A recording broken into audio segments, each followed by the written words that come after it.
to eastern and southern Kentucky. This is WYMT Mountain News Weekend Edition. Good evening, I'm Madison Carmouche. At the end of July, we brought you the story of a 17-month-old who died following sexual assault. The Middlesboro community is still looking for justice for Elena Hembry. WYMT's Jack Demler has more on the vigil and call to justice her community held in her honor. Continuing the fight?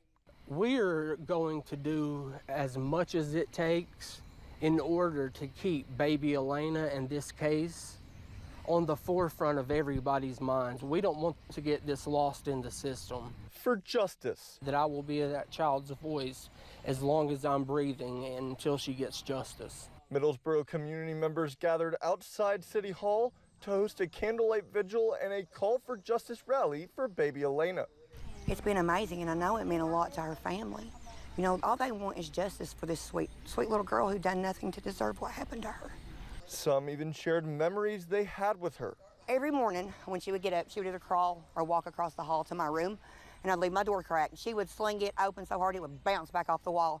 And she'd go, I'd roll over and I'd tell her every morning, "Good morning, beautiful, are you ready for breakfast?" We would go downstairs, and 9 times out of 10, I fixed her.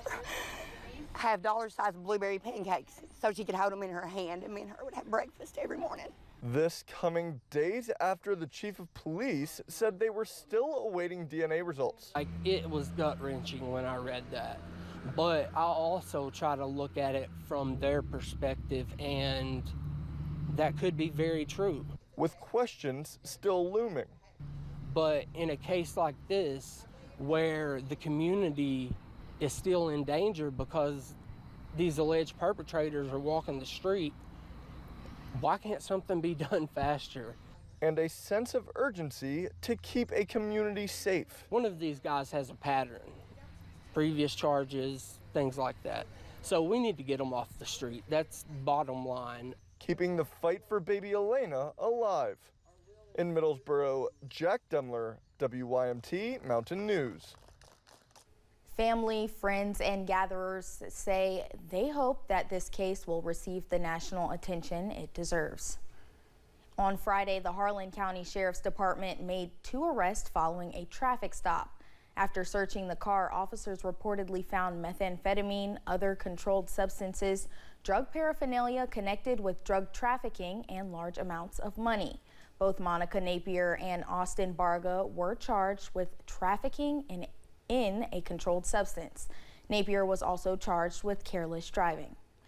And in Pulaski County, the sheriff's office made an arrest following a car accident on South Highway 27. Leona Lyons was driving when her vehicle crossed over into oncoming traffic. While investigating the accident, officers found that Lyons was reportedly under the influence. She is being held at the Pulaski County Detention Center on several charges, including possession of a controlled substance and driving under the influence. You can find the full story on our website, WYMT.com.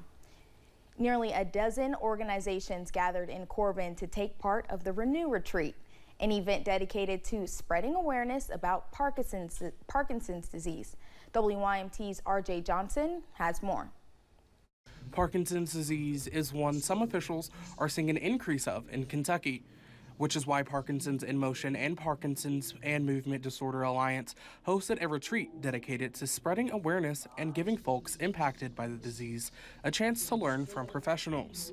Often we find a community where we don't have a lot of presence or they don't have a lot of resources easily at hand.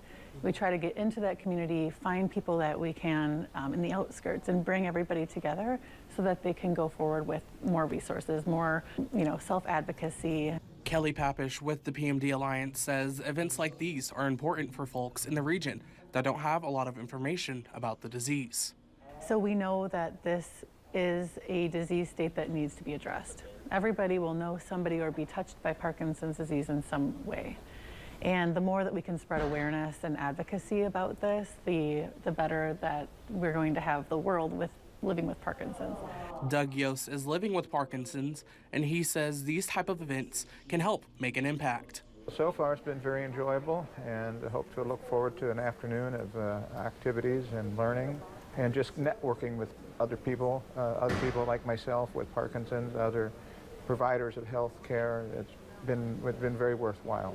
I think if people can be aware of it and know that there's these kinds of organizations there to help, very, very positive things.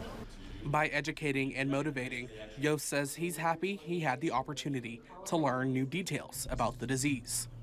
In Corbin, RJ Johnson, WYMT Mountain News. Parkinsons in Motion officials say for more information you can head to their Facebook page. Backroads of Appalachia hosted its 5th year of rally car races in McKee earlier today. Community members gathered to watch cars reach up to 90 miles an hour through the gravel roads. This is Backroads' first year with the American Rally Association. The racing is just another example of what Executive Director Eric Hubbard says is a great economic opportunity for Kentucky. Prime example is this rally. All the Airbnbs in Jackson County has been sold out. The square of McKee last night was booming. Churches was making money. People and local businesses and local vendors was doing wonderful and having a good time. Hubbard says the mission of Backroads of Appalachia is to create economic development through motorsport. We will have more on the growth of motorsport throughout the Commonwealth tomorrow. The Kentucky Department of Fish and Wildlife Resources is celebrating National Hunting and Fishing Day for the 51st year. Folks across the country are getting outside today to celebrate National Hunting and Fishing Day. In the Commonwealth, the Department of Fish and Wildlife Resources opened the Salado Wildlife Education Center in Frankfort to the public. Salado Center Manager Julian Foster says this day embodies what the department is all about. We're here to teach people about Kentucky's native species, but also the broader conservation aims of the department to care for our natural resources. And we're really wanting to encourage people to get involved in the outdoors and to support outdoor activities. If you missed out today, don't worry. You can visit the Salado Center Tuesday through Saturday. They're open until the Wednesday before Thanksgiving. We'll be right back.